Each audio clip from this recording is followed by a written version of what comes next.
ಪಕ್ಷ ವಿರೋಧಿ ಚಟುವಟಿಕೆಯನ್ನ ಮಾಡಿರುವಂತಹ ನಿಟ್ಟಿನಲ್ಲಿ ಯತ್ನಾಳ್ಗೆ ಈಗ ಗೇಟ್ ಪಾಸ್ ನೀಡಲಾಗಿದೆ. 6 ವರ್ಷ ಉಚ್ಚಾಟನೆಯ ಶಿಕ್ಷೆ.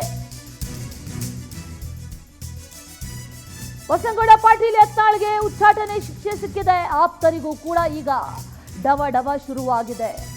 ವಿಜೇಂದ್ರ ಪದಚ್ಯುತಿಗೆ ಪಟ್ಟು ಹಿಡಿದವರಿಗೆ ಬಿಗ್ ಶಾಕ್ ಈಗ ಎದುರಾಗಿರೋದು. 5 ಶೋಕಾಸ್ ನೋಟಿಸ್ ಕೊಟ್ಟಿದ್ದಾರೆ, ಒಬ್ಬರಿಗೆ ಉಚ್ಚಾಟನೆ ಶಿಕ್ಷೆ. ಹೈಕಮಾಂಡ್ ದಿಢೀರ್ ನಿರ್ಧಾರಕ್ಕೆ ಈಗ ಯತ್ನಾಳ್ ಬಣ ಕಂಗಾಲಾಗಿದೆ.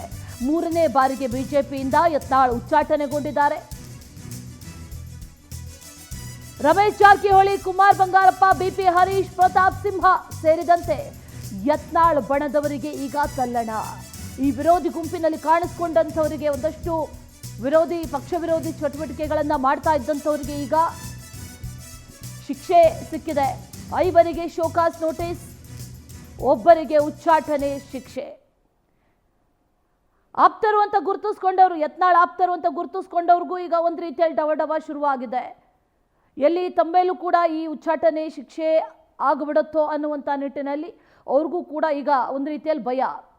ನೋಟಿಸ್ ಕೊಟ್ಟರು, ನೋಟಿಸ್ಗೆ ಉತ್ತರ ಕೊಡೋದಕ್ಕೆ ಹೇಳಿದ್ರು. ಆ ಸಂದರ್ಭದಲ್ಲೂ ಕೂಡ ಯತ್ನಾಳ್ ಪಕ್ಷ ವಿರೋಧಿ ಚಟುವಟಿಕೆ, ಪಕ್ಷ ವಿರೋಧಿ ಹೇಳಿಕೆಗಳು, ಪಕ್ಷದ ಆಂತರಿಕ ವಿಚಾರಗಳು ಇದೆಲ್ಲವನ್ನೂ ಕೂಡ ಹೇಳ್ತಾ ಬಂದ್ರು. ಈಗ BYV ಬಣದವರಿಗೂ ಕೂಡ ಶೋಕಾಸ್ ನೋಟಿಸ್, ಶಾಕ್.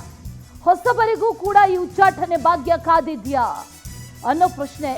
ವಿಜೇಂದ್ರ ಬಣದ ಒಬ್ಬರಿಗೆ ಉಚ್ಚಾಟನೆ ಮಾಡ್ತಾರಾ? ಹಾಗಾದ್ರೆ ಯತ್ನಾಳ್ ಬೆನ್ನಲ್ಲೇ ವಿಜೇಂದ್ರ ಟೀಮ್ಗೂ ಕೂಡ ಈಗ ಟೆನ್ಷನ್ ಶುರುವಾಗಿದೆ. ಒಂದ್ ಕಡೆಯಲ್ಲಿ ಎರಡೂ ಬಣದವ್ರಿಗೂ ಕೂಡ ಟೆನ್ಷನ್ ನ ಪರಿಸ್ಥಿತಿ.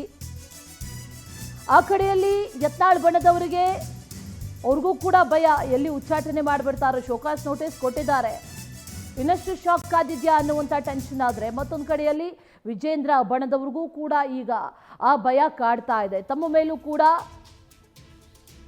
ಕ್ರಮ ಕೈಗೊಳ್ಳಲಾಗತ್ತಾ ಅನ್ನುವಂಥ ಪ್ರಶ್ನೆ ಈಗ ಕಾಡ್ತಾ ಇರೋದು. ನೋಟಿಸ್ ಕೊಟ್ಟಂತ ಸಂದರ್ಭದಲ್ಲೂ ಕೂಡ ಈ ಹಿಂದೆ ಯತ್ನಾಳ್ ತಮ್ಮದೇ ಹಾದಿಯನ್ನ ಹಿಡಿದಿದ್ರು. ವಿಜೇಂದ್ರ ಉಚ್ಚಾಟನೆ ಆಗಬೇಕು ಅಂತ ಪಟ್ಟನ್ನ ಹಿಡಿದಿದ್ರು. ಆ ನಂತರದಲ್ಲಿ ಈಗ ವಿಜೇಂದ್ರ ಬಣದವ್ರಿಗೂ ಕೂಡ ಶಾಕ್ ಒಂದು ರೀತಿಯಲ್ಲಿ. ಯಾಕಂದ್ರೆ ತಮ್ಮ ಮೇಲೂ ಕೂಡ ಶಿಸ್ತು ಕ್ರಮ ಆಗತ್ತಾ ಅನ್ನುವಂಥ ಪ್ರಶ್ನೆ ಕೂಡ ಈಗ ಕಾಡ್ತಾ ಇದೆ.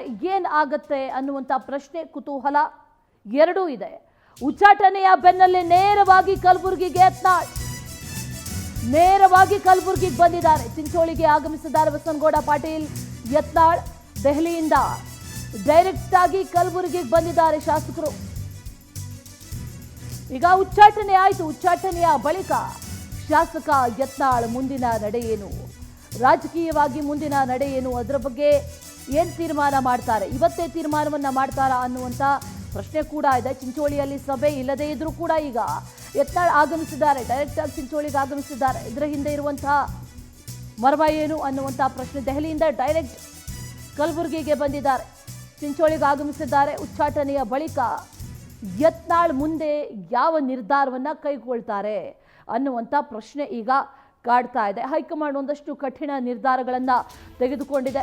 ಈಗಾಗಲೇ ಈ ಭಿನ್ನಮತ ಯಾವಾಗ ತಲೆದೋರೋದಕ್ಕೆ ಶುರುವಾಯಿತೋ ಆಗಲೇ ಶಿಸ್ತು ಕ್ರಮ ಜರುಗಿಸ್ತೀವಿ ಅಂತ ಹೇಳಿದ್ರು ಕೂಡ ಯಾವುದೇ ರಿಯಾಕ್ಟ್ ಮಾಡಿಲ್ಲ. ಯತ್ನಾಳ್ ತಮ್ಮ ವರಸೆಯನ್ನು ಮುಂದುವರಿಸಿದ್ರು. ಓಪನ್ ಆಗಿ ಚಾಲೆಂಜ್ ಮಾಡೋದು, ಓಪನ್ ಆಗಿ ಸ್ಟೇಟ್ಮೆಂಟ್ ಕೊಡೋದು, ಇದೆಲ್ಲವನ್ನೂ ಕೂಡ ಮಾಡ್ತಾ ಬಂದರು. ಈಗ ಒಂದು ಕಡೆಯಲ್ಲಿ ಯತ್ನಾಳ್ ಬಣಕ್ಕೂ ಕೂಡ ಭಯ, ಮತ್ತೊಂದು ಕಡೆಯಲ್ಲಿ BYV ಬಣಕ್ಕೂ ಕೂಡ ಭಯ. ಆದರೆ ಯತ್ನಾಳ್ ಮುಂದಿನ ನಡೆ ಏನು ಅನ್ನುವಂಥ ಪ್ರಶ್ನೆ.